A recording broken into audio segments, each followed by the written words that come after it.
근데 이제 제가 조금 그런 게 우리나라 같은 경우는 안전하다 막 이런 얘기를 너무 많이 하시는 것 같아요. 그 잠재된 위험이 사실은 예정된 위험이라고 볼 수 있거든요. 그래서 그런 것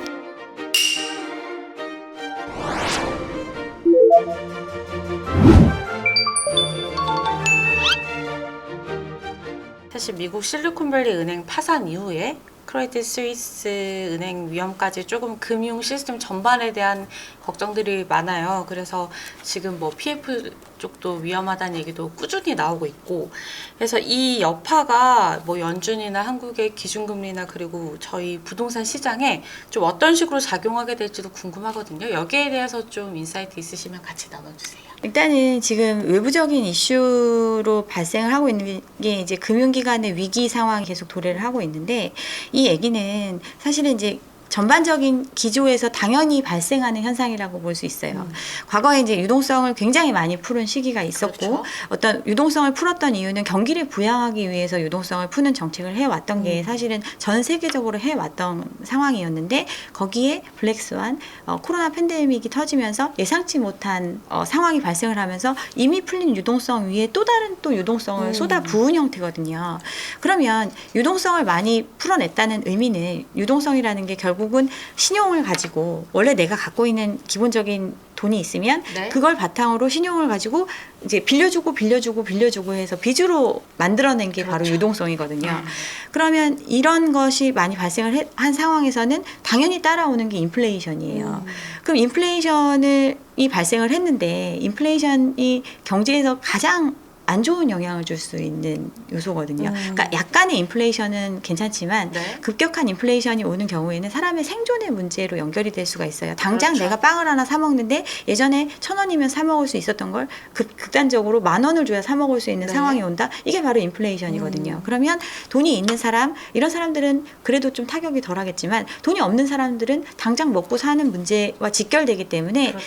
정부의 입장에서는 경제의 성장도 중요하지만 더 중요하게 생각하는 게 바로 이 물가의 안정, 인플레이션을 잦아들게 하는 것, 이게 가장 급선무고, 그래서 미국에서 이걸 해결하기 위해서 금리를 극단적으로 빠른 속도로 올리는 정책을 하고 있는 거거든요. 그러면 풀었던 유동성을 갑자기 줄이는 정책을 하고 있으니까, 풀었던 유동성을 누군가한테 계속 빌려줬을 거 아니에요. 네. 은행에서는. 그러면 이 은행에서는 이거를 갑자기 누군가 돈을 나 찾아갈래 이렇게 해서 가져가게 되면, 이걸 어디서 이미 누구 빌려줬는데 그 사람이 그렇죠. 당장 갚지 않으면 유동성 위기에 봉착할 수밖에 없고, 네. 이런 문제가 불거진 게 실리콘밸리 은행에서 일어난 일이거든요. 네. 실리콘밸리 은행이 사실은 한 2년 사이에 굉장히 자산 가치가 2배나 늘어나는 등 굉장히 급성장한 은행이에요. 그렇죠. 주로 이제 스타트업 업체들한테 많이 돈을 빌려주면서, 그런 업체들은 오히려 이런 유동성이 풍부한 시기에는 투자도 많이 받고 성장도 많이 되니까 돈이 많은 거예요. 그럼 은행에다 막 예치를 하겠죠. 네. 그럼 은행은 이 돈을 굴릴 데가 없는 거죠. 대부분 가장 안전한 국채에 투자를 그렇죠, 했어요. 국채죠. 근데 금리는 올라가는데 국채에 투자를 했으니까 이걸 내가 만기까지 끌고 가면 사실 손해볼 일이 전혀 없는 자산에 투자를 했음에도 불구하고 단기적으로 누군가 이 은행에 돈을 맡겼던 사람들이 자금이 부족해지는 상황이 왔잖아요.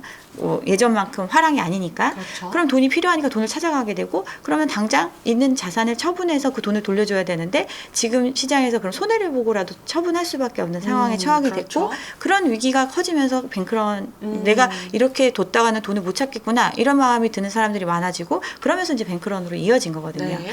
사실은 이 유동성을 축소하는 시기에는 그러면 이런 문제가 충분히 발생할 수가 있고, 이 문제에 대처할 수 있는 능력, 은행이 그걸 감당할 수 있는 능력을, 어떤 위기 상황을 견뎌낼 수 있는 능력을 갖고 있어야 되는데, 그 부분에 있어서 취약했던 곳들을 무너질 수밖에 없는 거예요. 그래서 이제 이런 상황이 계속 이제 연쇄적으로 발생을 하고 있고, 크고 작은 은행들이 무너지는 일, 이건 당연한 대가거든요. 근데 이제 제가 조금 그런 게, 우리나라 같은 경우는 안전하다 막 이런 얘기를 너무 많이 하시는 것 같아요. 근데 우리나라 같은 경우 이제 안전하다고 판단하는 지표가 LCR, 뭐 유동성 비율이라든가 또 자기자본 비율, 어떤 부실 채권에 대해서 충당금의 적립률, 뭐 이런 걸로 봤을 때는 문제가 없다. 우리는 미국과 같은 일이 벌어지지 않을 것이다. 이렇게 얘기를 하는데, 그 문제의 이면에는 이제 아까 말씀하신 PF 문제도 또 엮여 있는 거거든요. 네. 물론 1금융권 뭐 이런 데 같은 경우는 사실 그렇게까지 뭐 PF 때문에 과거에 위기를 한번 겪었던 경험이 있기 때문에 그렇죠. PF 대출의 규모가 지금 나가 있는 여신 대출의 많은 부분을 차지하고 있진 않아요. 그런데 최근에 어떤 부동산 시장의 화랑을 타고 이 부분에 많이 자금을 대여했던 그런 뭐 저축은행이라든가 그렇습니다. 증권사 이런 곳들 같은 경우는 사실은 굉장히 많은 부담을 그쪽에 안고 있거든요. 근데 여기가 지금 사실은 PF 사업이나 이런 것들은 사업이 완료가 돼야 돈을 갚을 수 있는 구조란 말이에요. 그렇죠. 근데 네. 그 사업의 완료는 누군가가 이 부동산을 사줘서 돈을 분양해야죠. 네. 분양해서 분양 대금을 내서 갚아야 이 사업을 완료 지을 수 있는 것들인데 이 부분이 지금 굉장히 불투명한 상태잖아요. 그런데 위기가 오지 않을 것이다. 이렇게 말하기에는 굉장히 어렵다는 거죠. 또 코로나 팬데믹 때문에 굉장히 많은 부분에서 유예를 해놓은 부분들이 있단 말이에요. 이자 상환 유예라든가 원금 상환 유예라든가 네. 이런 조치들이 많이 있는 상태이기 때문에 지금 현재 부실채권으로 분류되지 않은 많은 부실화될 예정에 있는 네, 정상 가능성이 채권들이 있는. 많이 있단 말이에요. 그런 부분들이 이제 유예 조치가 종료가 되고 사실은 이제 부실로 넘어오는 상황이 됐을 때 과연 지금 쌓아놓은 충당금만으로 충당할 수 있을까? 이런 문제도 있기 때문에 지금 이제 뭐 충당금을 더 많이 쌓아야 된다 이런 얘기도 나오는 게 사실은 네. 다 엮여 있는 상황들이거든요. 그래서 그렇게 우리나라가 안전하지 않다. 유동성 커버리지 비율이라든가 뭐 자기자본 비율 이런 거 양호하기 때문에 은행 뭐 건전성에 문제가 없다. 이렇게만 보기는 조금 어렵다고 생각을 합니다. 잠재 위험들이 꽤 큰 것 같아요. 지금 지표에는 아직 잡히지 않은 그런 것들이.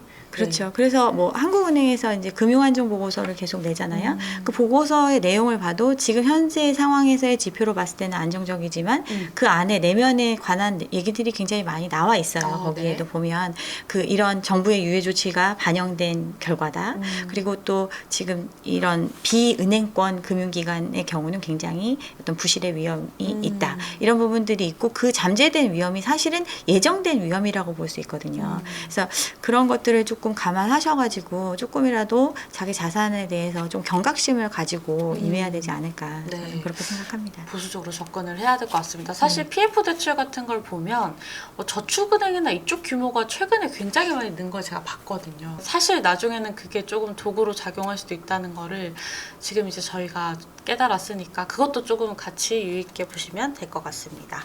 지금까지 얘기를 좀 종합했을 때 지금이 집을 사기에 좋지 않은 상황이라는 거는 정말 잘 납득이 되고 알겠거든요. 근데 또 이제 집이라는 것이 아까도 말씀드렸지만 사실은 꼭 필요한 거기 때문에 지금 가장 추천하는 그러면 어떤 주거 형태는 무엇이라고 생각을 하시는지. 일단은 주거 형태를 우리가 뭐 원한다고 선택할 수 있는 건 아니에요. 네. 사실은 시장을 크게 나누면 매매 아니면 임대를 통해서 사는 거잖아요. 네.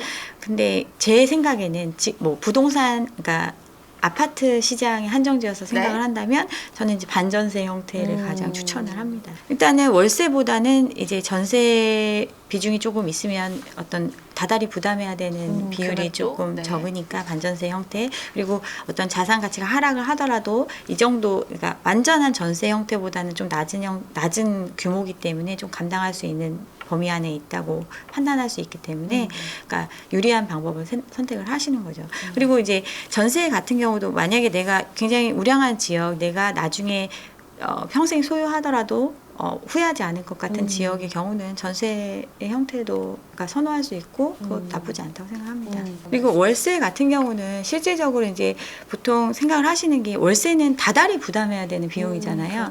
그래서 어떤 올라가는 게 한계가 있어요. 그러니까 보통 우리 소득 수준이나 일반적으로 소득이라는 게 이제 다달이 내가 발생시킬 수 있는 현금 흐름을 그렇죠. 고려했을 때 부담할 수 있는 월세의 범위는 자기 소득의 뭐 30%? 이 정도 규모에서 움직인다고 볼 수 있거든요. 네. 그러니까 천정부지로 올라갈 수도 없어요. 월세 같은 경우는. 네. 그래서 내가 집을 당장 자가로 매입하는 상황이 아니라면 이제 그런 형태를 택해야 되지 않을까 생각합니다. 일단은 지금은 매매는 사실 조금 적절한 타이밍 같진 않고 제 생각엔 뭐 여러 가지를 조금 따져봐서 이렇게 결정을 하시면 될 것 같습니다.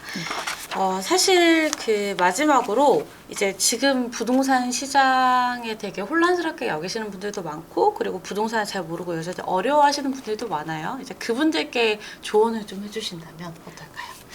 부동산이라는 게 아까도 말씀드렸다시피 굉장히 고액의 물건이잖아요. 고가의 물건인데 어떻게 보면 자기가 여지껏 버는데 들어간 노력과 앞으로 벌어들일 노력을 합친 그 결과를 집이라는 것과 바꾸는 형태거든요. 맞바꾸는 거죠. 네, 그래서 굉장히 신중해야 되는 선택인데 음.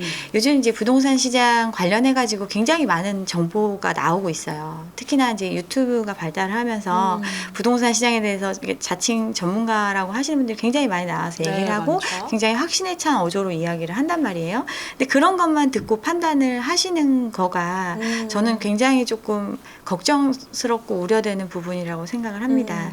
어떤 부동산이라는 물건의 특성을 좀 이해를 하시고 그리고 어떤 시장에 대해서 그리고 부동산 시장은 굉장히 지역적인 시장이기 때문에 본인이 관심 있는 지역에 대해서 꾸준히 임장도 하고 꾸준히 지역을 파악하시는 것 그리고 어떤 시세 동향도 뭐 언론에서 떠드는 것 말고 자기가 이제 직접 임장을 통해서 얻는 정보들 그리고 나서 이제 판단을 조금 여러 가지 의견을 들어서 판단을 하셨으면 좋겠어요. 그냥 누가 여기 샀다고 하니까 네. 얼른 따라가서 사고 뭐 이런 것 좀 제발 안 하셨으면 좋겠고 네. 뭐 컨설팅 받아가지고 뭐 여기 가면은 이거 사놓으면 돈 번다고 하니까 뭐 몇천만 뭐 몇백만 원 몇천만 원씩 교육비 내시고 막 그렇게 네. 하시는 분들 있는데 누구도 공짜로 남을 부자로 만들어 주려고 그렇죠. 하지는 않는다는 거 그 기본적인 것만 네. 항상 잊지 않으셨으면 좋겠습니다. 네. 그런 격언도 있잖아요. 공짜 점심은 없다라는 그렇죠. 격언도 있고. 네.